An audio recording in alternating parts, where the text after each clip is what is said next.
Welcome to the Explore Words, Discover World podcast, presented by Bradford Literature Festival. In this episode, renowned experts Barnaby Rogerson and Eugene Rogan and Chair Aaqil Ahmed take a deep dive into the watershed moments that help make, and at times, break the modern Middle East. A diverse region that is both incredibly culturally rich and yet fragile from the effects of empire and past and present power rivalries. Recorded live at the 2024 Bradford Literature Festival, join our experts as they unpick the checkered history of the modern Middle East and ask some challenging questions.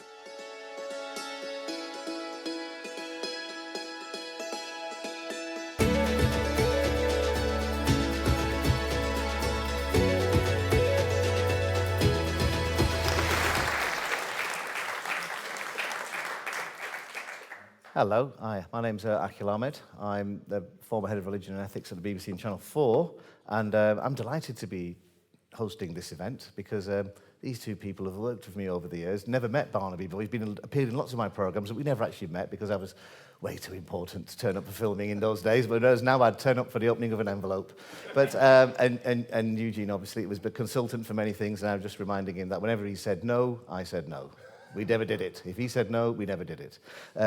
So yeah, just a quick introduction. Barnaby Rogerson on my left here is an author, publisher and journalist, and together with his partner, Rose Baring, he runs Elland Publishing, which specialises in keeping the classics of travel literature in print. He has also written dozens of travel articles, book reviews and historical essays on various North African and Islamic themes for Vanity Fair, Condé Nasty Traveller, Geographical Traveller, and so many more. You can read about him, and he's obviously got his book here as well, available outside and in obviously in all other establishments as well. And to my right is Eugene Rogan, who's Professor of Modern Middle Eastern History at the University of Oxford, where he's been teaching there since 1991, an American citizen. That's not his fault, obviously, but he did grow up in Europe and the Middle East. Returning to the US for university study in Columbia and Harvard, he's the author of The Arabs, A History, 2009, and I'd recommend that book, an incredible book, and The Fall of the Ottomans, another great book as well, The Great War in the Middle East, and in 2017 he was elected a Fellow of the British Academy, and this is his book here, The Damascus Events. So we're going to be talking about the making of the modern Middle East. And what I always wanted to do before we do that was actually just if you could, maybe Eugene, start off with you, just tell us a little bit about what your book's about. Thanks, Aaqil. And first, let me just say what a pleasure it is to be back in Bradford.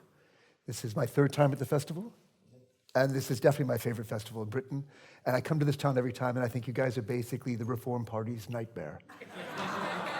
It's just so good to be here.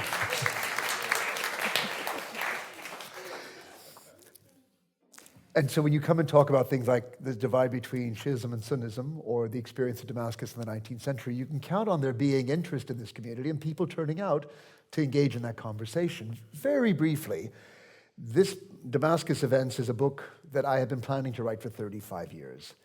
I was working in the American Archives way back as a doctoral student and stumbled across 3 volumes of handwritten Arabic reports by the very first American vice consul, a native of Mount Lebanon, one of the leading intellectuals of the literary or intellectual renaissance of the 19th century, the Nahda.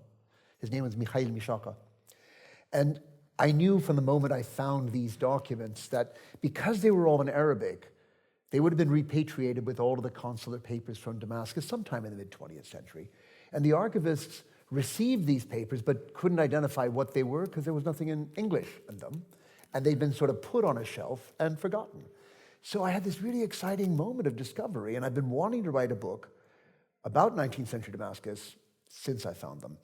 Mishaka was appointed in 1859. The following year, you had a terrible Christian massacre. It's one of those turning point moments in modern Middle Eastern history. And so I knew that not only would he give me a kind of week by week eyes on the ground of the breakdown in order that led to a massacre, but the 10 years after of the reconstruction and the reintegration of the Christians of Damascus into the body politic of the city. And that's what goes on in the Damascus Events. There you go, thank you. Barnaby. It's, I have to say, it's a fantastic read. It's like a narrative story, a rather gloomy but sort of passionate engagement with one character. And the professor is one of the rare combinations of an academic who can tell a story. He's an extraordinary book. Mine is less good. Pay no attention to this man. Unlike the professor, I'm afraid I know North Africa and parts of the Middle East better than my own country. And coming up to Bradford yesterday, I felt so overexcited exploring a different landscape. And we went for curry last night and felt this was an extraordinary new place. And every hour, the conversations are flowing, proving that Bradford is something worth getting the train from Islington. But They're very similar. there are already some strong differences. My non-swank, my friend William Dalrymple, said, Barnaby, I don't quite understand this book. It's the 5th book on the same subject you've written. And it is true, but this is the best one. And it's very briefly 1,400 years of very confusing Islamic history, concentrating on 2 cataclysmic events, the death of the Prophet Muhammad, peace be upon him, and what happens, plus 1979, with the dynasties in between, and seeing how all this jumble of things come together. And the packet, what it says is that Shia-Sunni schism is terribly important. I don't believe it is. It's just a moment of crisis. You have to fall onto your community. If there's a terrible moment of savagery, we become Protestant and Catholic, we become Anglican, we become Quaker. It's the same thing. There are some strong realpolitik sort of movements, tectonic movements, which is the real structure of the book. I have to say, at the back of the room is the here of the book. I'm a publisher, so I understand the point of deadlines, delivering on time, to the contractual words that you were paid to do. So I broke 5 years of deadlines and delivered this book with an extra 250,000 words. And the publisher just said, no, we can't cope with this. Come back. We've paid you good money. Come back. And so in the end, it was my wife at the end of COVID who took the razor blade to so many of the chapters and made it, whatever readability it's got is due to her work. Excellent. I mean, he is a number one expert, particularly on when we did the Life of Muhammad, we had to have one of the experts on the life of the Prophet Muhammad, peace be upon him. So he is actually a real expert in this subject territory. So where should we start with then? Well, I suppose I'll just throw it out to you then. And we've said the point of this conversation is have a conversation about the making of the modern Middle East. Where should we start then? Where would you like to start? I think we could start with 1516, and we could start with the Middle East being ruled by the Ottoman Empire, and that, for those who don't know it, if you're an Arab, and the professor I hope is going to disagree with everything I say, remembers those sort of 400 years of Turkocratia, although it's a Greek word, that memory of the Turkish rule is not a happy experience. In detail, there were extraordinary amount of self-government going on in the Middle East, but to begin understanding the Middle East, you have to understand that most people, although they're going to be subjected to European colonialism, had this external rule by the Ottoman Empire, which they felt quite antagonistic to. And that would be my moment. Although Britain and France and America behaved like the evil empires of a sort of historical fiction, it's a continuous process of outside forces. And one of the things in the Middle East we have to talk about, if we're being really honest, the Middle East is both a very attractive place that draws people in, foreign powers or other communities. And that would be one of the things. It's not just external enemies. It's ability, particularly in Lebanon, to sort of attract people in. And in Afghanistan, we have that again. And that dichotomy would be something that anybody should engage with. Yeah. So if we start with the beginning of the Ottoman Empire in the Middle East, obviously because the empire exists before it gets to the Middle East. Well, we could start there, but I mean, I'm going to bat the ball back into... All right, and you know, Barnaby, you've got to stop calling me the professor. It reminds me of my professor at Columbia, Arthur Hertzberg, who, when called the professor, said, the only person who calls me professor is the piano player in my brothel. I'm honored by the comparison. That's not where we're expecting to start this discussion, but so tell us more about professor that. Yeah. will yield to Eugene, and I wonder whether, if we talk about the making and breaking of the Middle East, whether you're not touching closer to it in that first fitna, when the Islamic community itself begins to question the principle on which succession will occur. Will it be on the basis of one's merits, of being, in a sense, the most exemplary Muslim? Or will it be on the basis of family and proximity by blood to the Prophet, upon him peace? So the first fitna is, in a sense, the moment where identity politics comes into the Muslim Middle East. And maybe the Ottomans are less provocative in that sense than will be the identity politics of the 19th century, when either national identities or religious communal identities begin to fracture or fragment the Ottoman Empire in a way that wasn't being challenged when they first arrived in the Arab world in 1516. So, I mean, would you accept maybe going back to the first fitna? I would, but it immediately casts the Middle East, which is a danger, into an entirely Muslim zone. And we have to remember 1516, a third of Syria was self-professing Christians. And when the Crusades come, I believe we're talking about 85%.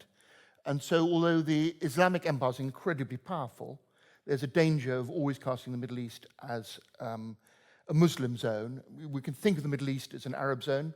I don't know if there are Turks in the audience, but all my Turkish friends have insisted they are not part of the Middle East. It's almost a sort of ethnic definition. We are something different, something other. And so one of the qualifications would be Arab Middle East, defining that. And again, some of my more passionate Muslim friends, including my local dry cleaner in Islington, has been bashing the Umayyads every time I pick up. And he said, this is an Arab empire. This is not a Muslim state. And this is the dream. If you go into a mosque, quite often you'll see the extent of the Umayyad empire, the vast caliphate that people still dream of recreating in Ummah. And he said, that is wrong. That's the first heresy about success, about Islam being equal to conquest empire, bigger than the Byzantine Empire, bigger than the Roman Empire, bigger than the Persian Empire, combined. And that's an interesting thing to agree with you, but to throw some other balls. It's also when force begins to be the dominating principle of the extent of the Islamic Empire rather than the idea. So the power of the prophetic message, you know, they'll distinguish the Umayyads as having been kings. And in that sense, operating under a different principle of legitimacy for their place in the world. But I suppose if I make a decision then, if we do start with the arrivals of the Ottomans in the Middle East, right?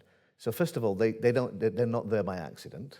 Yeah, there's a specific reason why they go there, why they go east. If they don't go east, well, there may be a mufti, a grand mufti in Westminster as opposed to an archbishop. But if they don't, but they do go east. So at that point, then the kind of world that we can kind of like start to get our head around today, that's the starting gun, isn't it? Would you say that is correct? So why do they go east, and what kind of impact does that have on the Middle East once they make the decision to do a left, as it were? I've been resisting 1516 because it's the opening point of my book, The Arabs, and I feel like I'm plugging too many books in one session to start you in 1516. And it does link back to the Sunni-Shi'i split, because when they go east, the Ottomans are actually not looking at the Mamluk Empire, a fellow Sunni state with whom they had no fight, really. They were engaged in a very serious rivalry with the Persian Empire.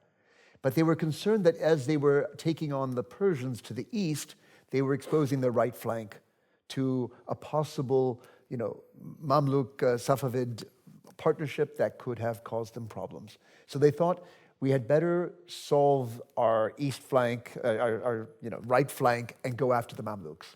And it was a surprise to the Mamluks. They hadn't provoked this. But it was a very quick way for the Ottomans to expand their rule. And all I would say is, it was obviously the fall of an empire that had been in place since 1250. The Mamluks were a long-standing ruling power.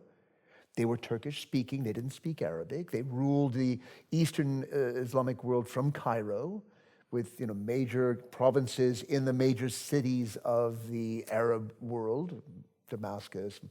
But the Ottoman arrival wasn't such a violence. It did shift the decision-making center from Cairo to Istanbul. And the language of rule, it stays pretty much Arabic for the Arab provinces. It's still a Sunni empire. It's when modernity will be moderated by the Ottomans rather than other forces, but in that sense, otherwise, I think the Arab world is quite quick to adapt And then the Iranian-Turkish antagonism would be the unfinished business that they would continue on. Because that then, it changes, doesn't that relationship? Absolutely. There's this tectonic, which we don't really get taught enough about in British schools, about the Ottoman Safavid Empire, this extraordinary clash that lasts for 100 years. The battlegrounds are very similar, fighting over provinces of Iraq, armies being thrown at each other.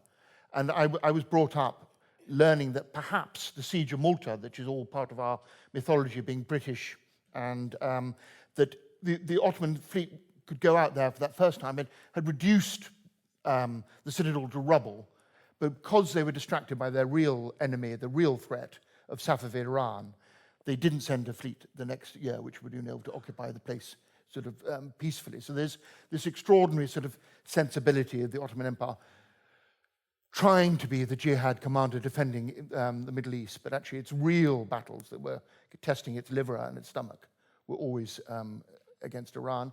And in this, what turns out to be in a very similar way to our understanding of 17th century European history, like the 30 Years' War, it begins over dynastic rivalry, but in the end, right at the end, you end up having nation-faith states, which wasn't very confusing, very, very exciting period when Selim engages Shah Ismail, who's one of the most extraordinary characters.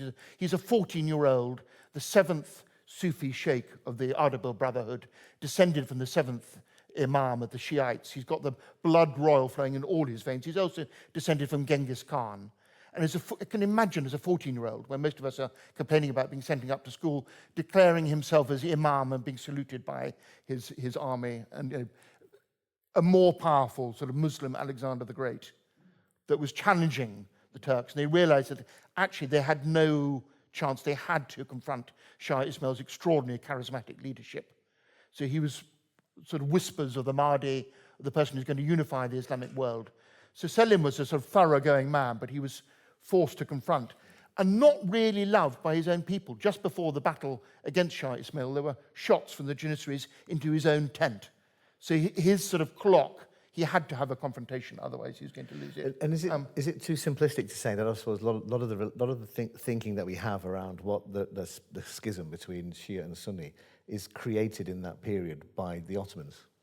Well, I mean, I think you know this history better than I, but the Ottomans viewed the Shias as an internal threat as well. You had the whole Kızılbaş sort of uprising where a whole part of Ottoman society buys into the Shia view. I mean, we think of Iran as having always been a Shiite state, and of course it wasn't. This was a very strong and appealing alternative to Sunni Islam. And so there are many factions within the Ottoman Empire susceptible to that appeal, which meant that the Safavids had a means of penetrating and destabilizing the Ottoman Empire. Not only were they an external enemy, but they were becoming the enemy within. And so I think that they saw taking on the Safavids as a way of containing that Kızılbaş, the red bonnet adherence to Shiism, threat to the Ottoman state. But prior to the Ottoman Empire, do you think many people had that kind of notion of a difference between Sunni and Shia, which they kind of like, I suppose, codified really, didn't they?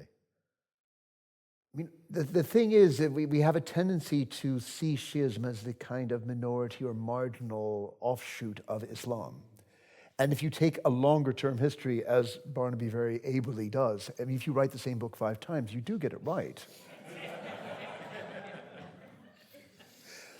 Is that there will be periods in Islamic history where Shiism is the dominant strand. And I think about the Fatimids in the sort of the 12th century, who leave us with so many important and enduring traces, like the city of Cairo, a Fatimid construct. And, one of the oldest universities in the Islamic world, the Zaytun in Tunis and Al-Azhar in Cairo, these are appropriated by Sunnis subsequently, but these are part of that moment of the Shia dominance.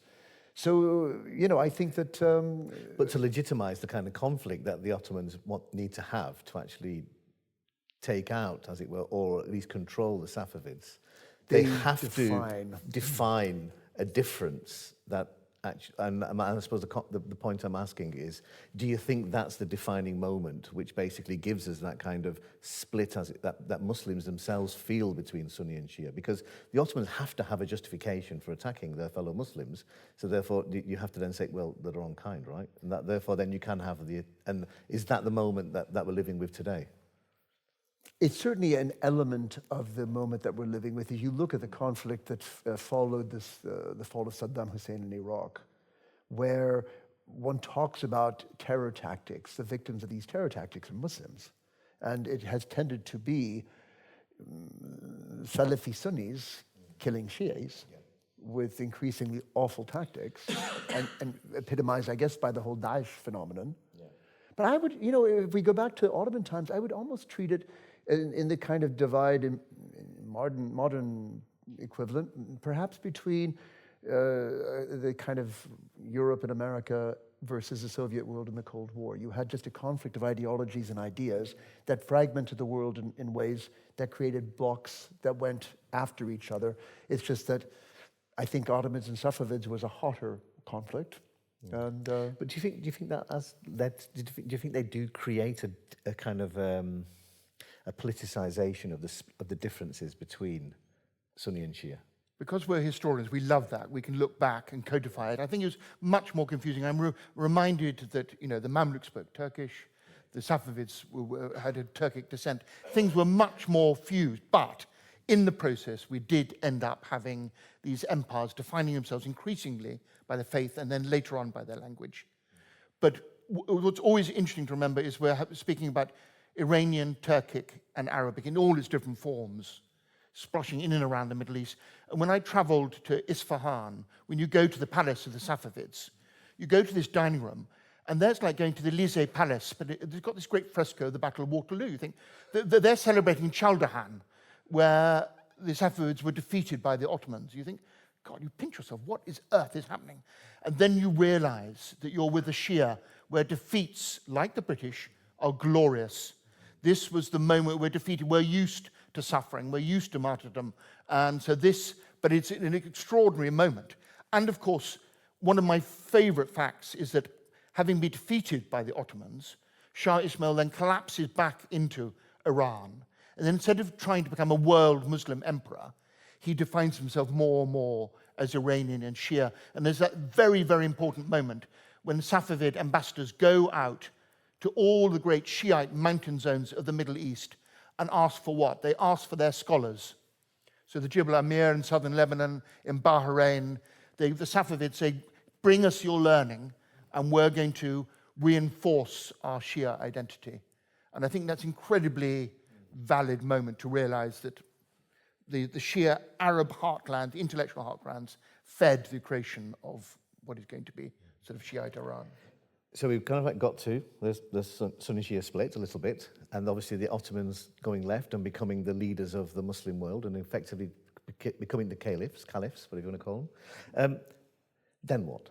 In terms of defining the world that we have today. I mean, we're talking here now about many, many centuries.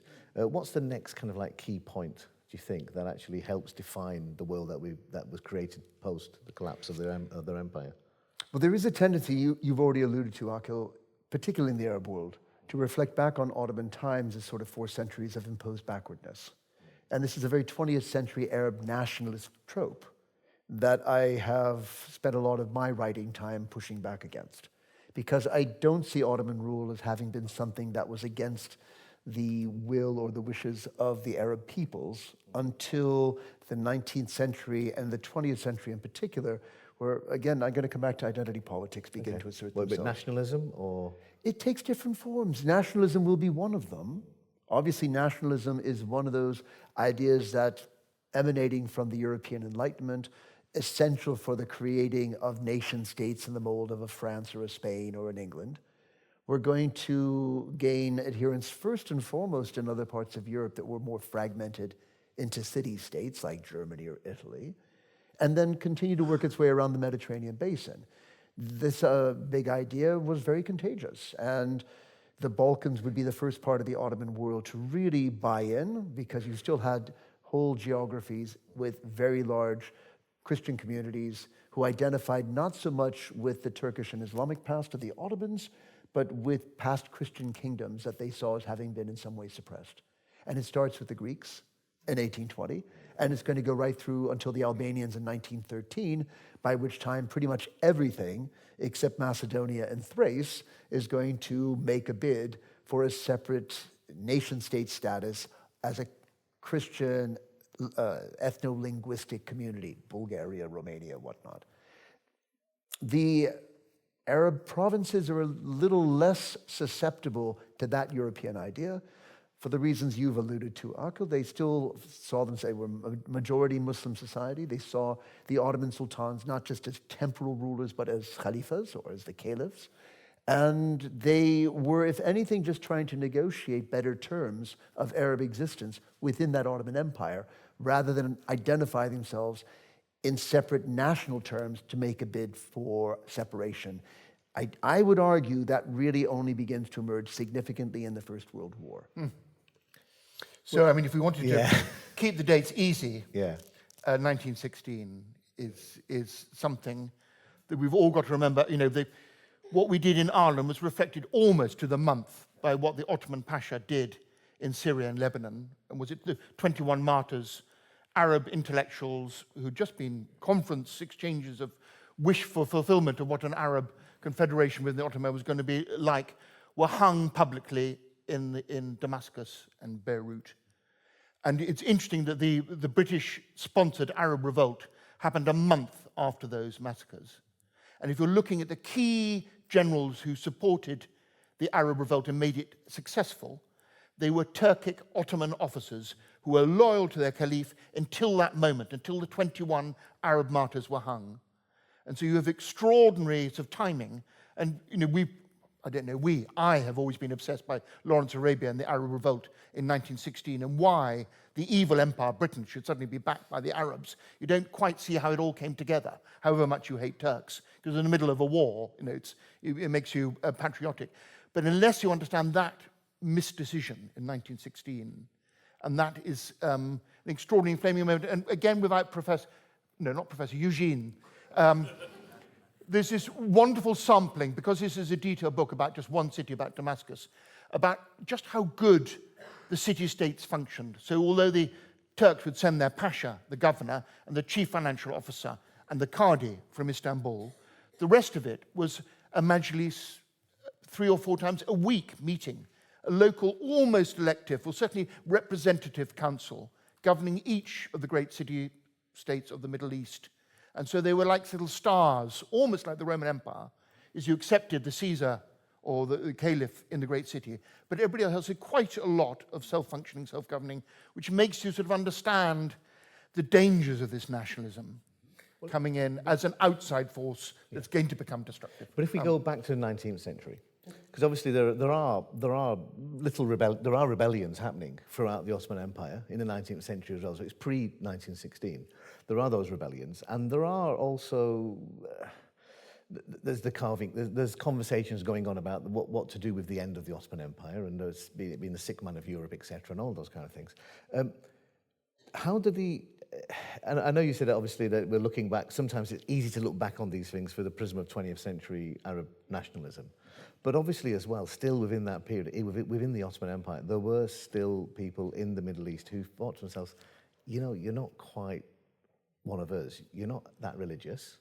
Up to the 19th century, I mean, you could argue that there was that, you know, they were looking towards Europe a lot. You know, the reconstruction of Istanbul, etc., along European lines, but also as well there was that isn't there a feeling in the Middle East that actually they are the caliphs, etc., but they're not really as Muslim as we are. They don't speak the same language, and they do look down upon us. And if you look at some of those great centres in the Middle East, they were pretty run down and shabby as well, weren't they?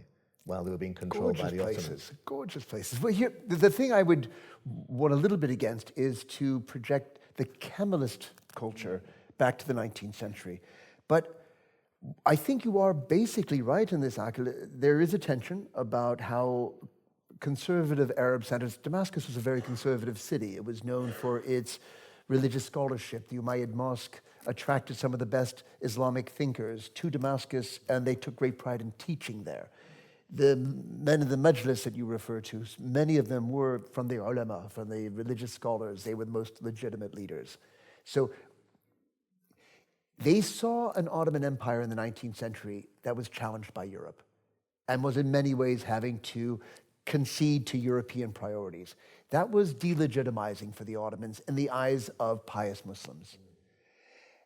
And I think as they saw the Europeans encroaching more and more on Damascus, and this is sort of what I'm tracking in the opening chapters of the book, are the growing tensions that are going to give rise to a massacre. It has to do with a lot of the growth of European trade entering Damascus, the power of European consuls who are now coming into Damascus. If the Sunni Muslims of Damascus, the conservative kind of notability of the city, look to anyone to balance out that growing foreign non-Muslim presence, they look to the Ottoman Sultan. And it's at this point where the Ottoman reforms of the 19th century, known as the Tanzimat, which is in some ways about trying to demonstrate to the European powers that the Ottoman state was really a modern state, like the European powers, and deserved its place in the concert of Europe. There is an element of PR there. But the other part of the Ottoman reforms was to change the system of governance and to enhance the sort of fiscal viability of the Ottoman state so that it was genuinely a state fit for the purpose in the 19th century. They recognized their methods were outdated and they had to update things. So in the middle of these reforms, they passed one reform which I fear was more targeting the PR of Europe than making a state fit for purpose, when they gave legal equality to all Ottoman citizens, Muslim, Christians, and Jews alike, which to us in the 21st century sounds a very natural development. Why would anyone object to this? But you object to it because in law, in Sharia, the distinctions between communities are not just based on human decisions. There are about 15 different distinctions that are drawn out in the Quran, which, as you know, is the perfect and unedited word of God.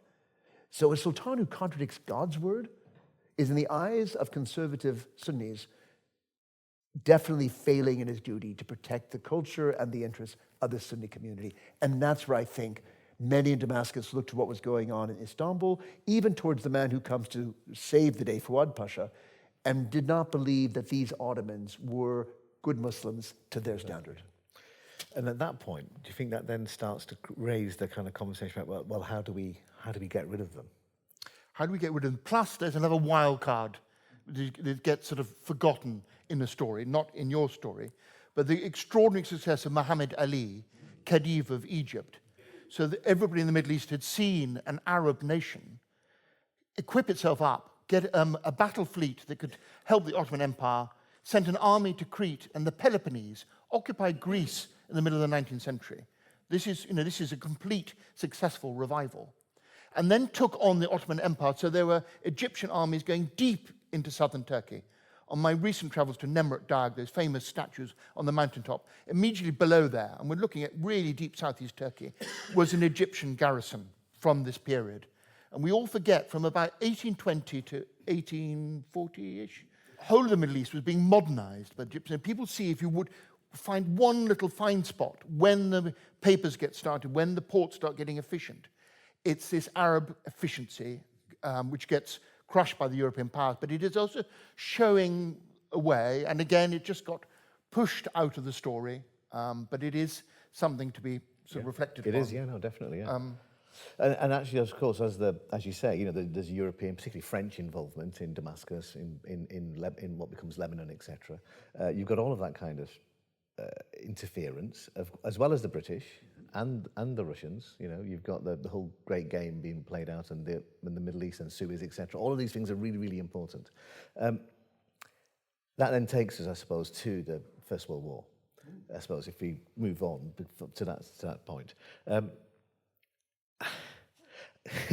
don't know where to go with this, but it's going to be the most silliest thing to say, but actually, how important is that to the creation of the world that we live in today? Because it really is, right? Because actually, from the First World War, what happens in the First World War, and obviously immediately afterwards, does actually change the Middle East forever.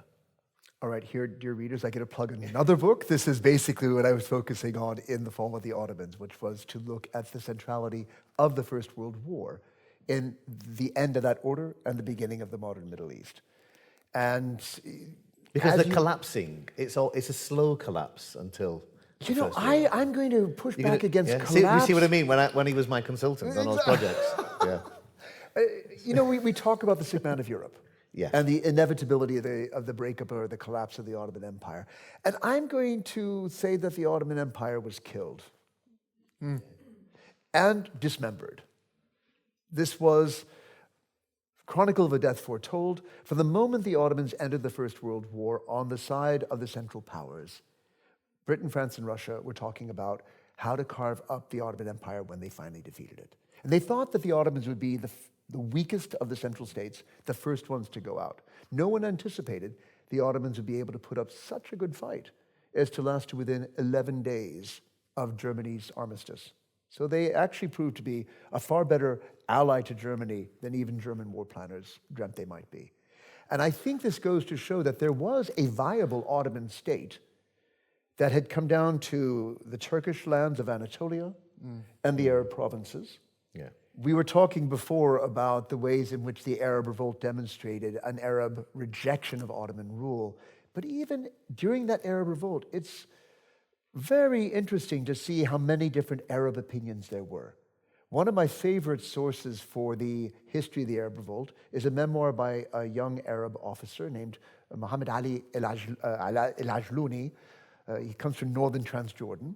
He was a lieutenant who had been trained in the Ottoman military academy and was posted to Adana in Turkey.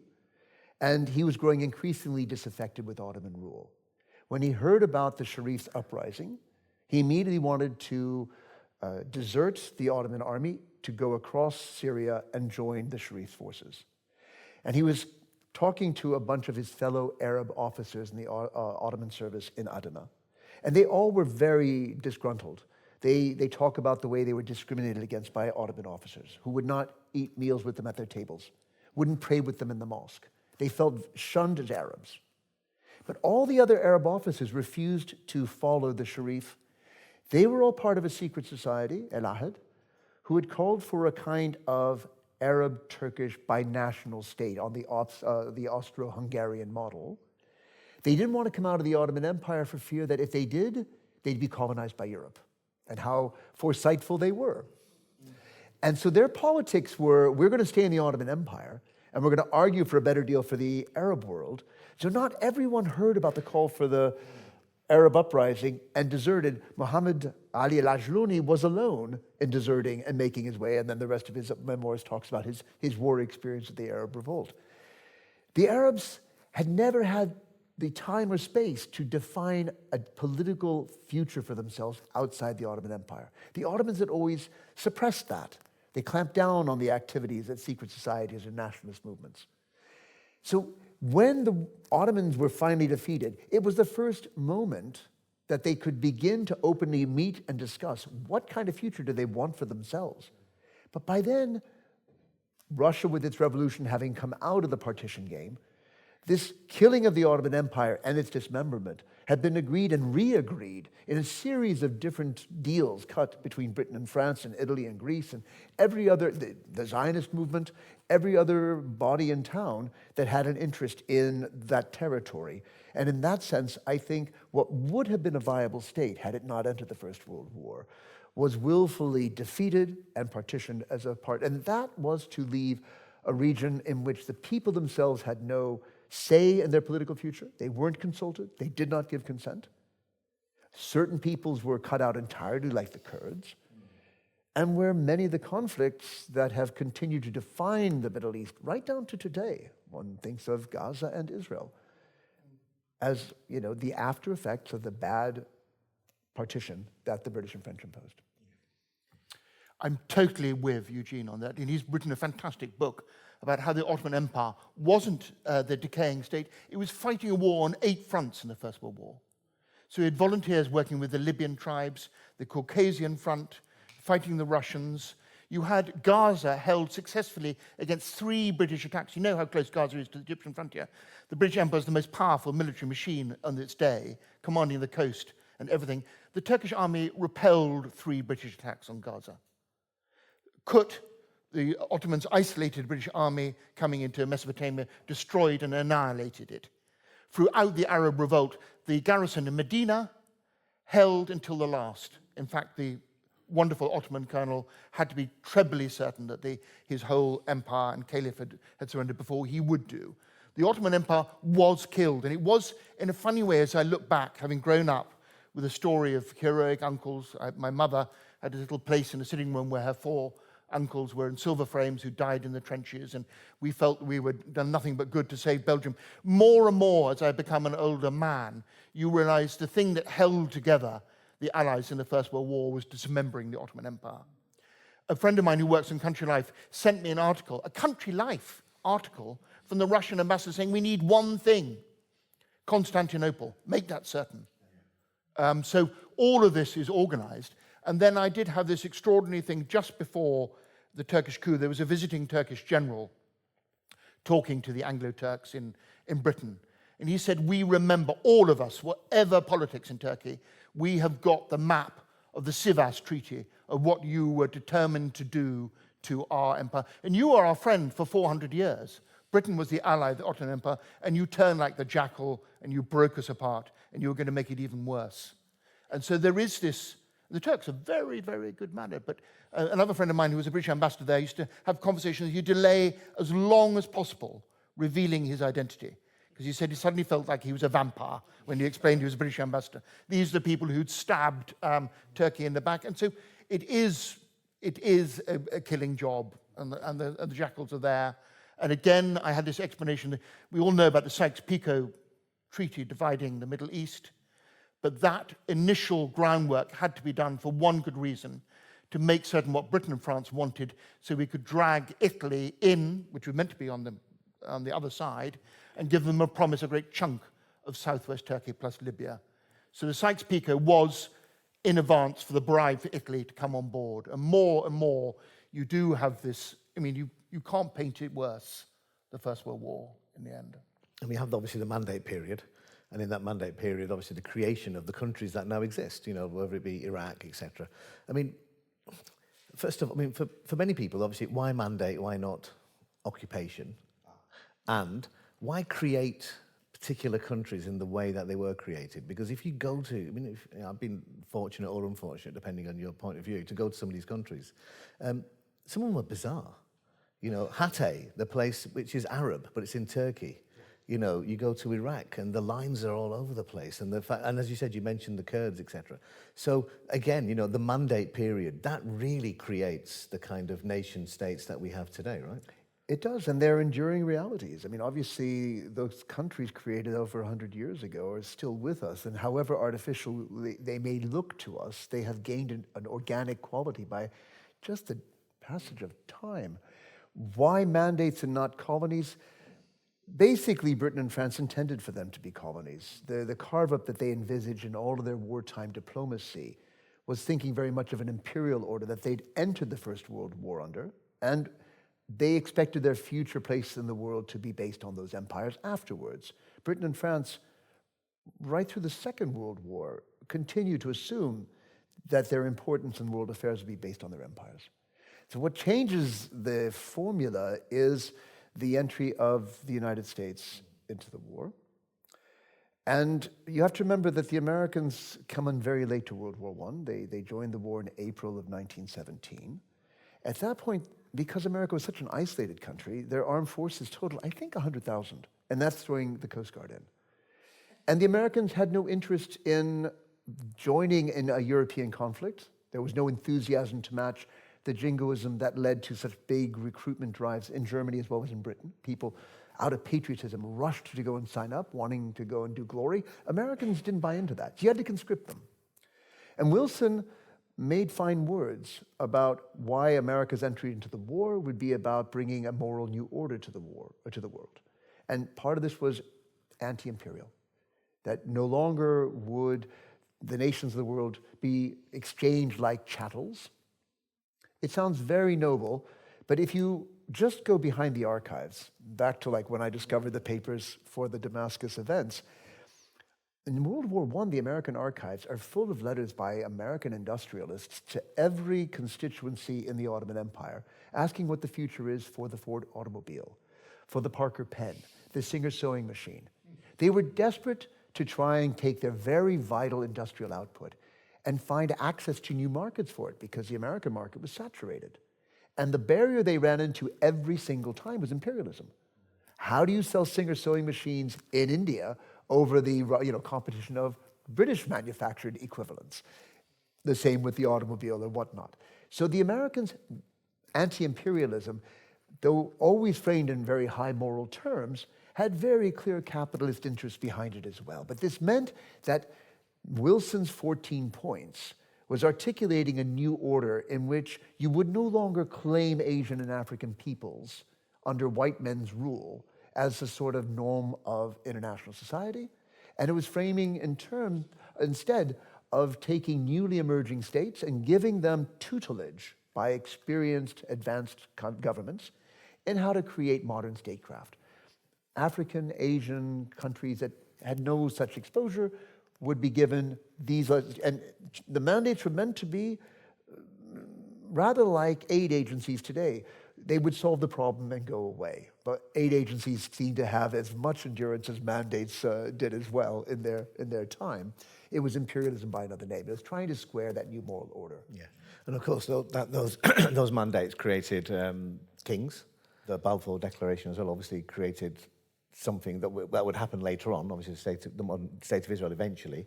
That whole period didn't really create societies that could become self-governing without the reliance, I suppose, on the British and the French.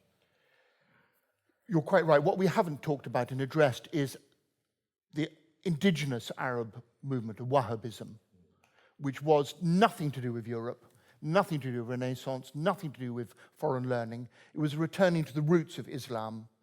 Perhaps in a way, I've often thought, slightly obsessed by what was happening in India, the dangers of the wealth of Indian Islam, the syncretism of what was happening. So Wahhabism was both, we're poor but very proud, and this is the tradition of the Prophet, and we're following it. And elsewhere, the glorious Ottoman Empire and the great Mughal Empire and its descendants were something to battle against and get your own identity.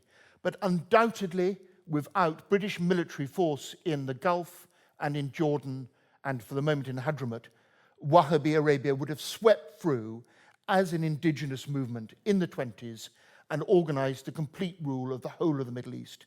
It's another thing that happened, for good or for bad. But this, whatever you think about Salafi Islam and Wahhabism, was an entirely internal, energetic attempt to reform. It might have, we can speculate what would have happened, but undoubtedly the presence of the British Army in Jordan and in Kuwait and things. Another thing possibly I want to reflect, because Eugene is quite rightly kicking his own country, because it's not nice for outsiders to do it, but I love America in the First World War. Not one single American soldier campaigned in the Middle East. There's no blood on American hands in 1919. Wilson, the King Crane Commission, went round the Middle East and found it was 85% of the people they'd consulted wished for a unified Greater Syria involving all Christians, Jews, Sunni, Shia. And that, in my way, was a potential American blessing. America, if it hadn't been deliberately and aggressively frustrated by Britain and France, could have incubated a Greater Syria, which in that time was going to include cities like Baghdad, which had 40% of its population were Sephardic, were indigenous Jews. And so it would have been an extraordinary, like Lebanon, a rich, extraordinary society. And if I got a pin, it's not the question you asked me, but if I had a pin, there was a moment where America was helping the world possibly get better. And that was a moment. That was a moment at the end of the First World War, with Singer and with people in the background. But of course, we then get to the end. We go. I'm trying to get through quickly because obviously we've got to ask some questions from the audience as well. Just ramping through 500 years of history. But if we get to obviously post the Mandate period, then we get to the end of the Second World War. Suddenly, you've got countries like Iraq, Syria, what happens in Palestine, etc. All of these countries, you could argue, are now free. They're free of the hand that's telling them the French and the British are no longer really running those countries. But they're not run very well, are they? The countries because from the Second World War or from the 50s onwards, we don't really see a birth of democracy. And we don't see where you were talking before earlier on about, Arabs having conversations about what society they would like. the societies that we end up with in Iraq and Syria and Egypt, etc., are pretty militaristic and in some instances Aaqil, you don't like quite fascist. Nasserism? You don't like Baathism? No, I'm a huge fan of Nasserism, and in a couple of weeks I'll be a huge fan of Baathism. Of course, yes. Aaqil's going to Syria and Iraq. You no longer have to be a fan of Baathism Yeah. in Iraq, but I can't be in advise Iraq, that in no. Syria. No, in Iraq I can't be, and I was the most non-Sunni Shia in Najaf and Karbala in the middle of Arbahin last year as well. But effectively, what ends up with the Middle East that we end up with at that point then becomes quite, I suppose, militaristic and undemocratic. No, it's true.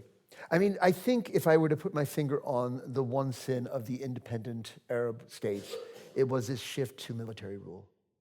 The civilian elites who saw the Arab world to independence were all discredited by their defeat in 1948. The Palestine War, the loss of Palestine, left everyone looking absolutely discredited, not least because I think they'd underestimated their foe. They really did not realize how well prepared the Jewish community of Palestine was to make war in 1948. And the fact that the new state of Israel so decisively won that war is a reflection of that. Not of miracles and interventions, it's just the bigger army, the better prepared army, the better supplied army won that war. And it left all the newly independent Arab states largely discredited, and you have a wave of revolutions sweep across the region. The first is actually in Syria in 1949, often overlooked. The free offices in Egypt in 52. That wave, that enthusiasm goes right across the region, and to generalize wildly, what it brings to power are going to be military technocrats. And in a sense, it was turning the back on multi-party politics that had been part of what the mandates had in their own way encouraged in the reflection of French politics or British politics. The military men said basically multi-party is divisive. You want one state party, and you want people to obey their leaders. And that's the culture of the army. You know, if an officer gives an order, a subaltern salutes and performs it. And when the army comes to power, if they tell the citizens what to do and the citizens say, actually, I disagree, they go to jail. You know, if you disagree too effectively, you will be hanged. That is the culture of repression that comes with military rule. And since the late 1940s and early 1950s, it was to become the dominant political form in the Middle East, such that when you get to 2011 and the Arab Spring revolutions, what it would take to actually take the military out of politics in Egypt is beyond a revolutionary moment now. I don't know how you will do it. It's so entrenched as an interest in its own way. And their ability to control politics, because they're the men with guns, is going to make genuine freedom, political freedoms, freedom of expression in countries like Egypt, very difficult to achieve. So I would point to the military and politics. I think you're dead right there, Aaqil. Now, I feel like we could carry on talking about a bit more, but I think actually we need some questions. And we've got people with their We haven't left them hands much up. time. Yeah, I know. Is this gentleman at the front?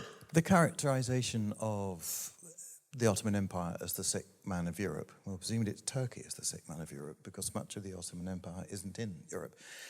In the 19th century, where does that come from? Does that come from Britain and France? And what lies behind it? And to what extent was it an accurate representation?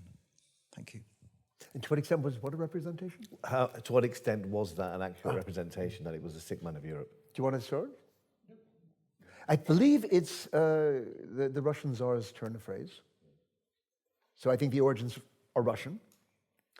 And I think the characterization reflected the growing Ottoman failure in the battlefield to defend its territory, and the sense that its administrative structures were no longer allowing it to progress as rapidly as its European neighbors were, and that whatever its dynamic in its own terms, it was relatively falling behind in a way that was, in that Darwinian age, a sign that they were on the way out. That would be my sense. But, Barnaby? Indeed, and we have to remember the Egyptian forces were only forced to evacuate their control of at least half of the Ottoman Empire by combined Allied forces, Austrian, French, British, and Russian.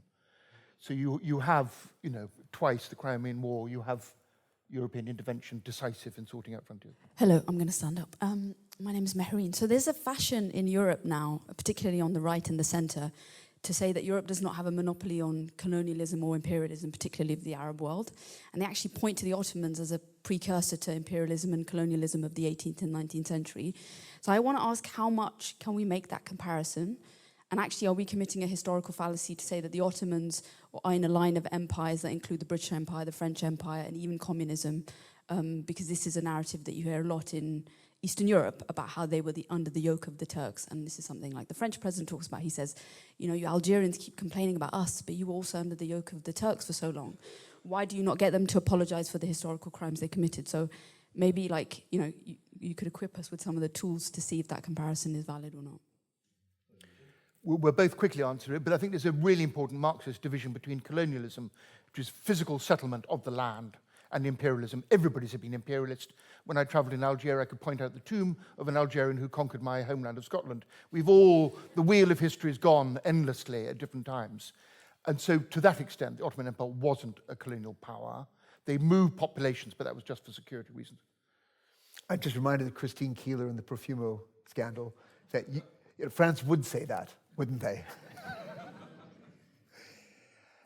I think the distinction should be drawn between European extension of its imperial power over Asia and Africa from the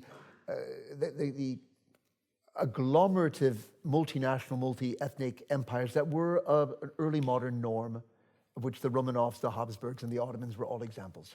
And these were empires that conquered their neighbors in their diversity and then created instruments to deal with that diversity with greater or lesser success across the many centuries that they ruled. That is an old order imperialism that created the states that collapsed in the First World War. What Britain and France are doing instead is, I'm going to push back on those who argue for equivalency, something of an entirely different order. It was white men taking faraway territories in Asia and Africa and saying that they had a right to determine the fate of those people. And so I, with all the affection of my heart for my French colleagues, will always push back on that equivalency. Yeah, I don't know what the dry cleaners in Islington may have to say about this, but I understand that Mehmet Ali, as far as I know, was Albanian, rather than Arab in a way, for Albanian heritage. And the reason why I raise this point is because a lot of the talk has been about Arab and Turk and as kind of the way that we would understand them now. And I'm wondering whether you can actually tell a history of the Ottoman by projecting backwards nationalist historiographies which emerged after the Ottomans, where Turk and Arab mean something that we understand as it is now. Even the notion of Turk, for example, for a very long time, up to Mustafa Kemal, simply meant someone who was a boorish peasant. It didn't have an ethnic classification. So by projecting this ethnic classification back into the Ottoman Empire, do we not create the problems that I think refer to in terms of destroying the kind of specificity of the Ottoman Empire and assuming there was a conflict between Arabs and Turks, which is belied by the actual history, and it requires a lot of exaggeration, for example, of the so-called Great Arab Revolt. Why was it that the Ottoman army was the last army to actually surrender from the Central Powers? 70% of the army was from Anatolia, 30% wasn't. They didn't have any mass desertions along ethnic lines. There are many, many kind of arguments that one could make which would show that this kind of variation between Arab and Turkic has to be understood in its own time, rather than projecting backwards from now. Well, do you want to go to but don't they themselves at some point in the 19th century start to define people with nationalistic groups even within the Ottoman Empire? The Ottomans themselves start to define what you are within the empire. I would say that identity politics change over the Ottoman centuries. And there are different ways in which people identify at different times. And you're absolutely right to say there's something anachronistic for us to take modern nation-state identities and project them backwards. So to talk about Mehmet Ali as an Egyptian would be wrong because he didn't speak Arabic. He held the people of Egypt in high disdain, and they were, if you like, the material with which he worked to try and advance his own power. Ebasta. I think he might have been Macedonian. I mean, his origins are moved around, but he's definitely from the Balkans. Yeah, exactly. And but I think that identity politics do emerge on ethnic lines over time. As you say, Turk did mean, sort of a bumpkin. You never find somebody from a city calling themselves a Turk. And an Arab in most of the Arab world referred to a Bedouin, someone who was from the desert, not from town. So he didn't have Arabs in Damascus or in Cairo. You'd have them in the dry lands in between. But these become terms of identity politics. So the Young Turks call themselves Young Turks, And you have the Young Syria movement, which will talk about an Arab identity. And those are things that are, I think, the identity politics of the very late 1890s, 1900s, 1910s, where the contagion of ethnic national or irredentist national movements begins to take root in an area that was one of the last to succumb to that contagion. But I think your cautionary notes are very well taken. I totally agree. What we need is nuanced biography. Muhammad Ali's father was a tobacco merchant in Kavala. His house is still preserved there, an Ottoman servant. And what I love is the personal collection of many of the great nationalist leaders aren't Eamon de Valera, not half Irish. So many of the engaging forces of being a nationalist aren't actually ethnically derived from your bloodline. The founder of Pakistan, there's very, very convoluted, interesting stories behind each of these characters. But in the end, they become a sort of ethnos representative. We've probably got time for one last question. Said, do you want to? Oh, it's okay. I think the boss is there, and she said it's okay. What if you ask the three, and we can either answer or not, but... I think there is something coming in after this as well, so I think this is the last question. Okay, thank you everybody, and thank you for mentioning the fact that American troops didn't shed any blood, but they did bring the Spanish flu, so they took care of 3 to 10% of the world's population. But that's a whole different story. That's just maths. The question I had is kind of piggybacking off Salman's question regarding nationalism. Nationalism had a very historical and political and even theological origin and context in Europe, with the 30-Year Wars, with the Protestant Reformation, with the Westphalia. It seems as though nationalism was inorganic to the Middle East. And if you take a look at Arab nationalism and even, say, Jewish nationalism qua Zionism, could you comment on how the inorganic nature of modern nation-state nationalism may have led to the condition of the Middle East as it is today? Thank you. The only point I would disagree with you on is the idea that there's any organic nationalism. I think of all nationalisms as being ideologies that take a process of creation, and you use a certain amount of symbolic stock, whether it's language or religion or geography or history, the usual kit. And then from that, people begin to make ideologies. And I think that held true for the post-Westphalian European world, where many different political entities were conceivable. They weren't organic in their own right. They had to be created by the actions of ideologues. And all I'm saying is that process also began to take place in the Arab world. And if I were to think of what might have been, Barnaby's quite right to point to what was going on in the emergence of the Saudi state as the kind of the Arab kingdom that the Hashemites aspired to and Ibn Saud was making real. But I could imagine a Yemeni state, an Omani state. I could imagine a greater Syria, as Barnaby was saying. I can imagine the sort of Mesopotamian provinces coming together. Not sure whether Mosul would have been part of Turkish Anatolia, maybe attached to a Syrian state. It didn't have to be part of Iraq. But if people had time to foment their identity politics to create a kind of post-Westphalia Arab world, it would have looked different, I'm sure, from what the European mandates imposed. But it would have needed to go through the synthetic processes that created nationalism anywhere it's emerged. Without bringing up my friendly dry cleaner, I had my hair cut, and Ottoman barber, for the first couple of sessions, he was a Turkish citizen. Then later on, he said, Barnaby, actually, interested in the region, actually, I'm a Kurd. And we got talking. And then actually said, when I said I'm a Kurd, I'm actually a Levi. And then the final thing, he was a Yazidi member. And so you have these skins of identity. And let's not be anthropologists. I'm constantly changing who I am.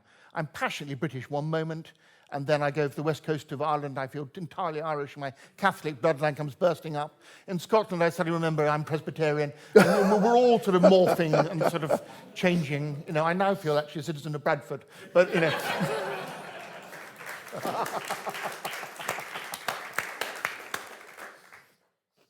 Right. Well, I think that's it. I think we have overrun slightly. Thank you very much for that. This won't be the first and it won't be the last time that I'm sure Eugene and I romp through 500 years of Ottoman history and the next 100 years after that. But a big thank you. Look, these 2 books are out there. They're available to be bought and signed by these fantastic characters. And they've also got more books that if you've not read them, please do read them. So thank you very much and see you for the rest of the festival.